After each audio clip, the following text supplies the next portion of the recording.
Hi, this is Ramon Vela, and I'm CEO of Street Smart Solution Provider. Now, I'm on a personal mission to bring you life, liberty, and the pursuit of happiness by helping you improve and master the technology sale.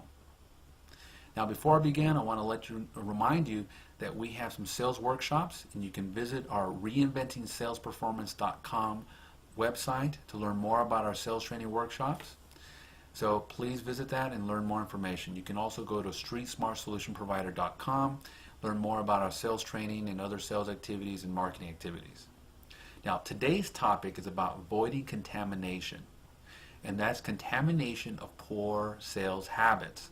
Now, you need to look out for these, whether you're a manager or you're an individual sales rep, because if you're around people who have already been contaminated, they will contaminate you, and that will lead to poor results.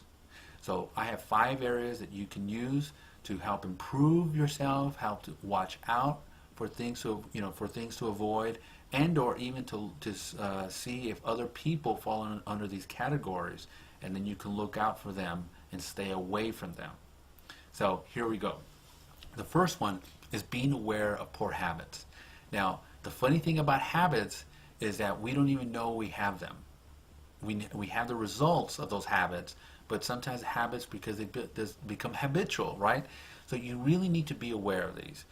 Some of these are already things that we know, such as procrastination, playing solitaire when we should be doing other things, talking by the water cooler when we should be prospecting, letting people come by our cubicle or our office when we should be doing other sales activities, being undisciplined about sales follow-up and or planning our day, all sorts of stuff, not goal setting. There are lots and lots of things that we already know that we should be doing. So if you're falling under that category, you need to improve on those areas, and you need to be aware of your habits. One good tip to do is to look at those top sales performers and see what they're doing. How do they plan their day? How do they schedule? How do they prospect? What habits do they have? Chances are those habits are leading to their successful results. So copy those people, copy the successful people. That leads me to the second one. The second is avoiding resentment. You don't want to be resentful of people who are top performers, people who are more successful than you. Here's what you really need to be doing. What you need to do is you need to learn from them. You need to learn from their success, from their schedules, from their activities, from their actions. That's how you learn, and that's how you become successful.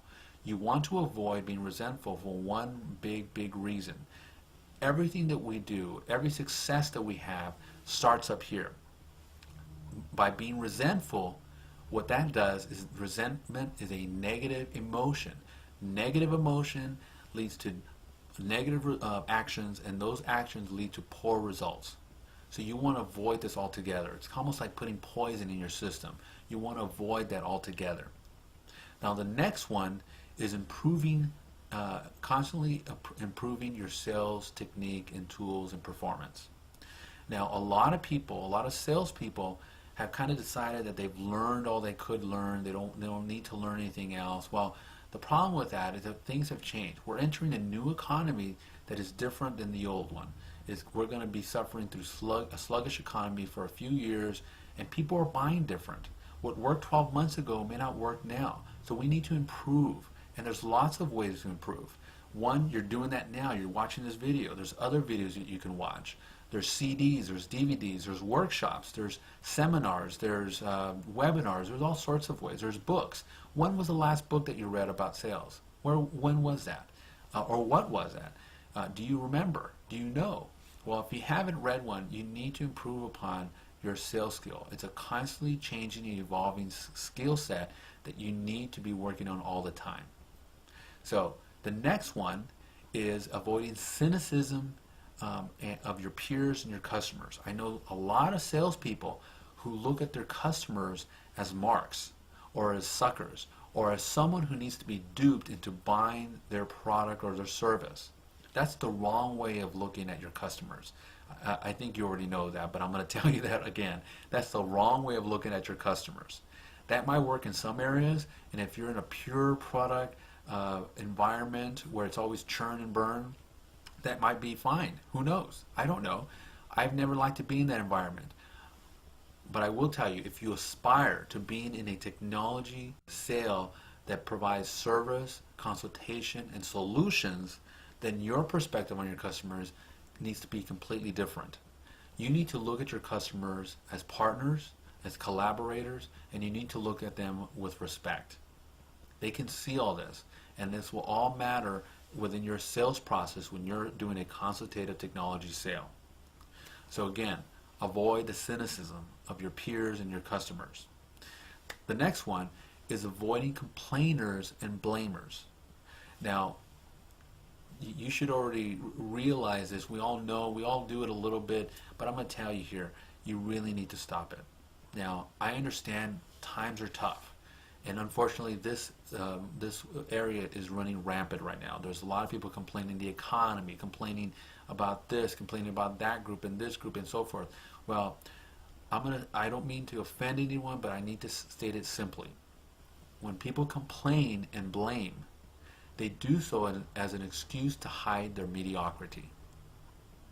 And the only way out of this is by taking full responsibility for your sales actions and your results.